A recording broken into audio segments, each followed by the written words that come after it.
2006 Acura RSX 2.0 liter engine.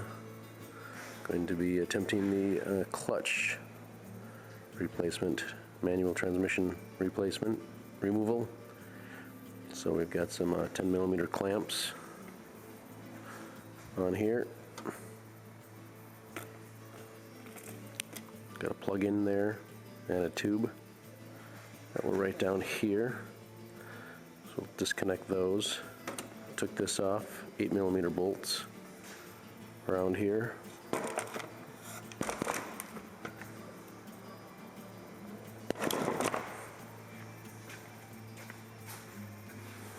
A clamp, get that hose off, 10mm bolt, 10mm nut. We'll probably take this out. I should be able to get this out right here. Take this bolt out.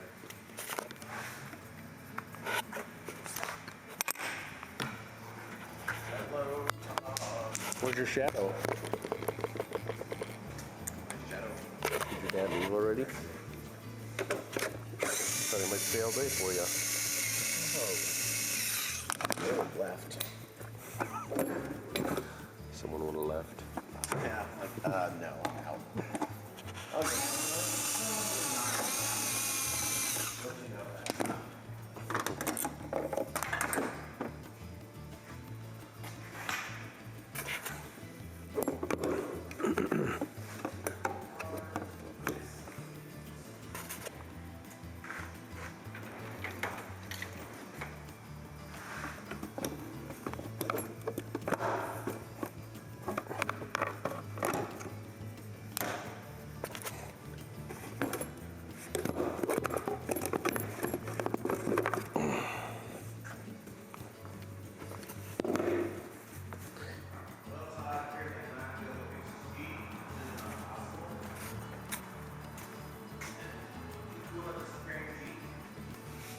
Yeah, it's crazy.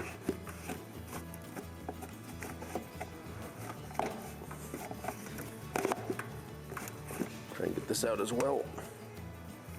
Some access to some stuff.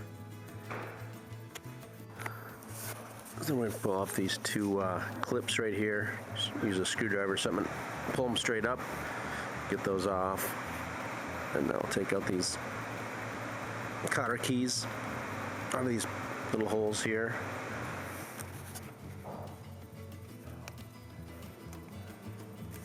Just pull those out there and that one there. Unplug this, just have to push down right here. Should loosen it up. Probably take this bracket off right here too. It's got 3 10mm bolts. We'll take this engine mount over here. You probably take this engine mount out now because it's got one in the back still and then one in the front as well. So it should be no problem really removing this. Probably 17mm bolts and nut. Need a deep socket for that. So let's go ahead and take some of the stuff off that we've just talked about. Other options, take out the 12mm bolts for the bracket. You can leave these clips in, take the 12mm bolts out instead. I like to do that sometimes. So I did take the battery out, 10mm bolt right here, 10mm bolt for my connectors. Take the negative connector off first and tuck it out of the way so it's not touching anything. Take that off, this piece here.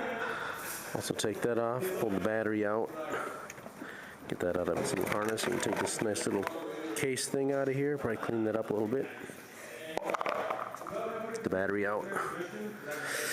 I got these bolts like we said, and it dropped down maybe ½ an inch or something, not too far. 17mm, probably loosen this up. Take it out, loosen it up before you break those bolts loose. Got that bracket back there we talked about off. It's probably a good idea to move this big black piece here. Disconnect these connectors from the engine. This slides backwards. You can see the slot there, so we need to go down here right there. Pull up on this little lever. Pull up on this little lever and pull this off the slot, and then you can slide it back and it'll slide off. And just give us some space to work, and we'll need to get that transmission, of course, out of there. Trying to avoid taking off the upper hose so I don't spill coolant. I'm just gonna finish taking this bolt out, slide it backwards. Also, right down here, clutch slave cylinder right there, and the lines. 10mm bolt for this bracket here. Pull it out of this little bracket right here, and two 12mm bolts. Held it in place right there, and I took it off. And we can just lay it off to the side and not open up any hydraulic lines. And I got the cables off to the side there too, you see, for shifting. We're going to take that bolt out now. Disconnect that ground wire probably too, or the bracket right down there. So it looks like, unfortunately, with this vehicle you do need to support the engine, because you're going to be taking off the lower subframe. So we've got some straps here. You can't really see it, but there's a bolt in a hole in the back for the back strap that I got there. And I put a 10mm bolt through this bracket. Now the engine is also supported by this engine mount, so this isn't supporting the whole weight of the engine. So this should be fine.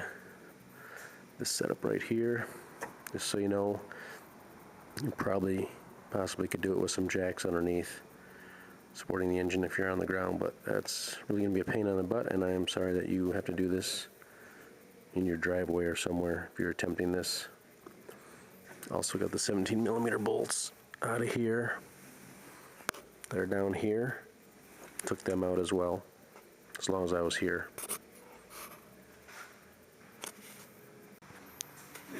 So we got a 5mm Allen wrench to fit in here, and a 14mm nut on here. Got to take off the torsion bar, all this stuff. Links, two 14mm bolts that held this in place right here. 19mm bolts for the lower ball joints. 17mm bolts here for the subframe. Now there is a special tool for removing the ball joints from the frame. If you don't have them, you can take a hammer and pound vigorously on the sides, and usually you can get it to pop loose. Use a pry bar and get in here and just check it once in a while and see if it's loose, and it should lift up out of the hole. Use a little spray lubricant on both sides, penetrant, to get it to break loose. I got that bolt from up above on the transmission, and these are all 17mm bolts right here, I believe. Right there, there's pieces. 3 10mm bolts holding that shield on. And there was one in the front too, 17mm, right there. So, and it's just kind of hanging here on the exhaust a little bit. Even though I got it strapped up, I still like to be safe and have the jack there supporting it. Next, we need to remove this 12mm bolt here and up there, and get the shield off here. Oh, there's another one up there.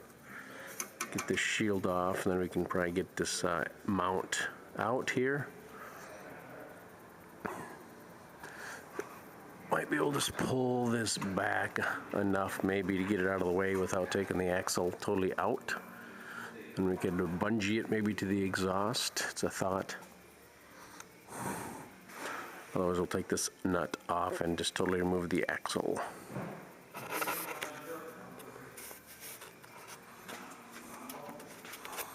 And I think we'll just take this,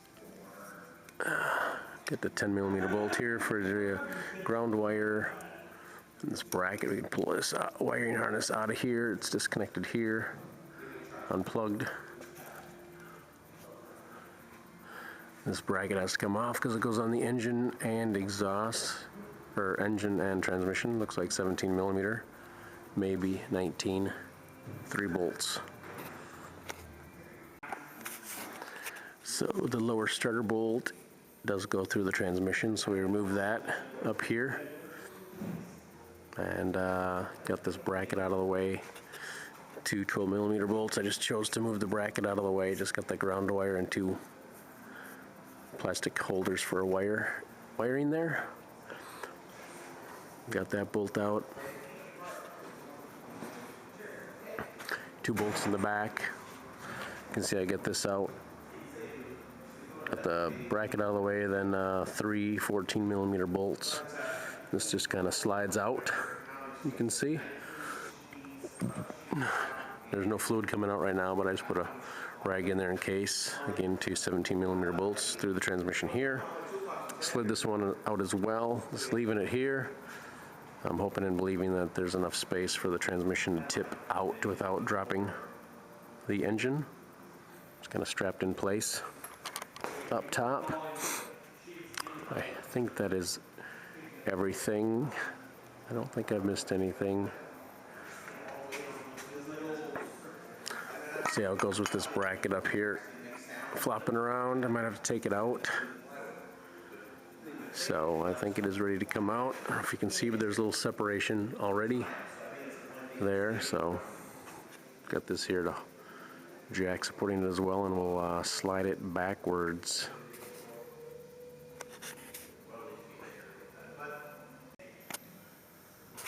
So you can see it's separated, tilting down a little bit, but I did have to take off that bracket that was flopping around there. I did manage to push it up and out of there, so hopefully it'll give me the space I need to come back some farther and drop the transmission down.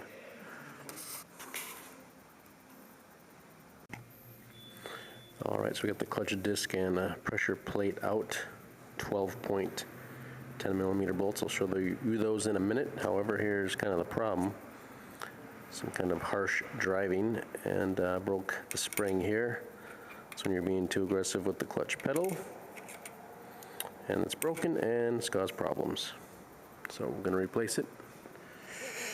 And here's the 6 12.10 millimeter bolts. This is the 12-point one, it looks like. This is a 17 millimeter, and this is for the flywheel bolts. Took those off. You want to get that flywheel machined or replaced to make it nice and smooth for the new clutch. And I think that is about it for removing it for now.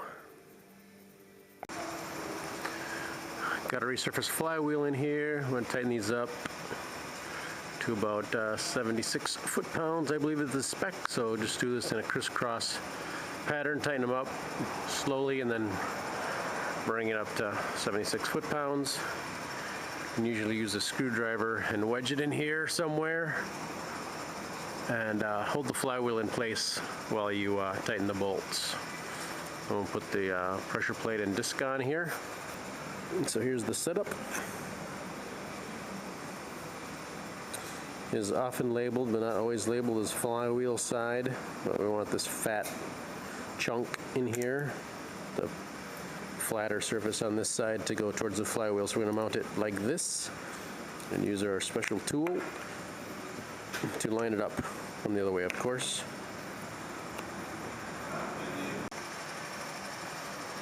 So we got our tool in here to center the clutch disc. Got our pins, alignment pins set up there. And we can put our 10 millimeter bolts in, and then we'll torque those down.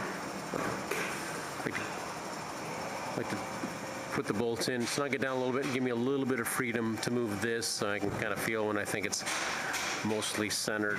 Maybe even better than just letting it sit in there. Wiggle a little bit so it feels like it's somewhere in the middle. Got our bolts in. I'm going to tighten these in a crisscross pattern.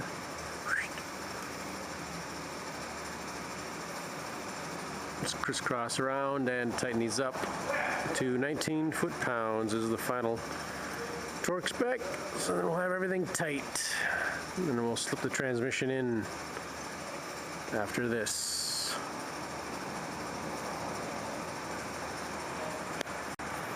Got our bolts all tightened down. Then we want to make sure this will still slide in and out.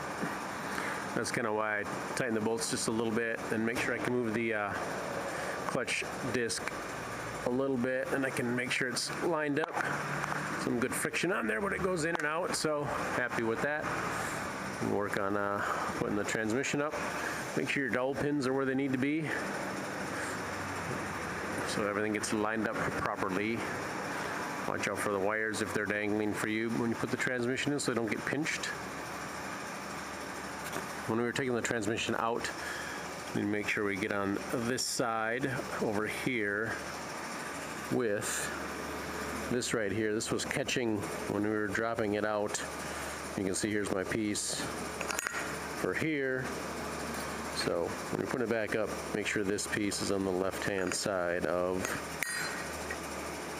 that mount.